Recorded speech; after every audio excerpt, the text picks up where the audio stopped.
Now we have see the prose. I am Malala by Malala Yousafzai. We see the author introduction.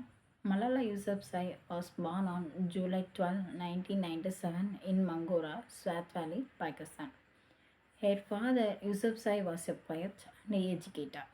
Her father founded a school named Shell. She wrote a blog under pseudonym Kal Makai. Malala Yousafzai was a Pakistani female education activist, film and television producer. Malala was a Pakistani girl from Pashtun clan who rebelled against the Taliban's oppressive rule and their ban on the education of girls. She was later shot by Taliban, but she survived and became an international champion of human rights and education activist. Malala received Nobel Peace Prize in the year 2014. Then she received Asia Game Changer Award, National Malala Peace Prize, UNITAD National Prize in the field of human rights, and Mother Teresa Award, and so on. Now we have to see the summary of the novel I Am Malala. I Am Malala was an autobiographical novel written by Malala Yousafzai, co-written with Christina Lamb.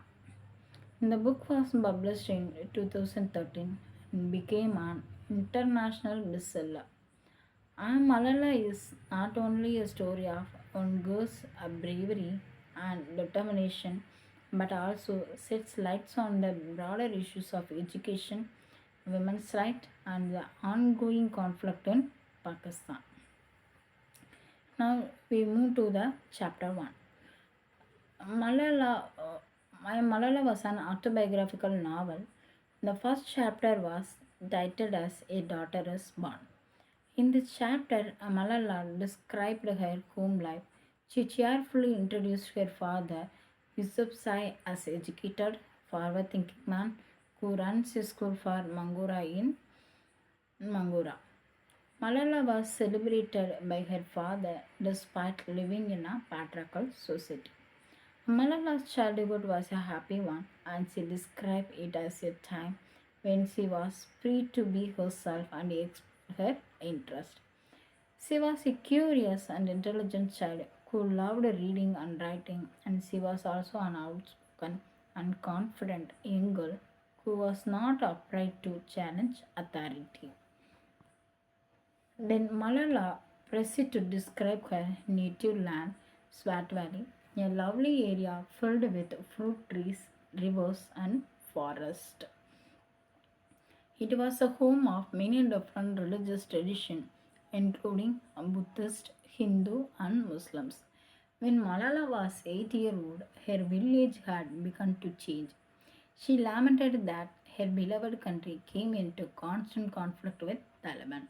The Taliban began to control the Swat Valley and quickly became the dominant socio-political force.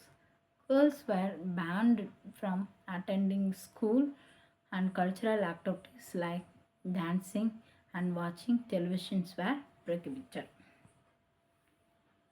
In Swat Valley, women were considered second class citizens. They were meant for cooking and giving birth to children. Malala explained that how her father differed from other men in his community. Yusufzai believed that both girls and boys should be treated equally and given the same opportunity, particularly in education.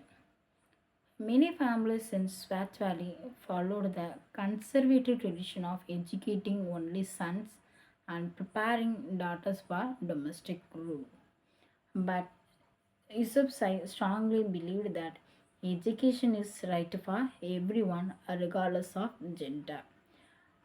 In this story, Malala highlighted the difference between the freedom given to boys and the restriction on girls. Malala struggled with the fact that her options were limited as Pakistani woman. She experienced conflict throughout her childhood. It motivated her to fight for Pakistani girls to be educated and to make their own choices.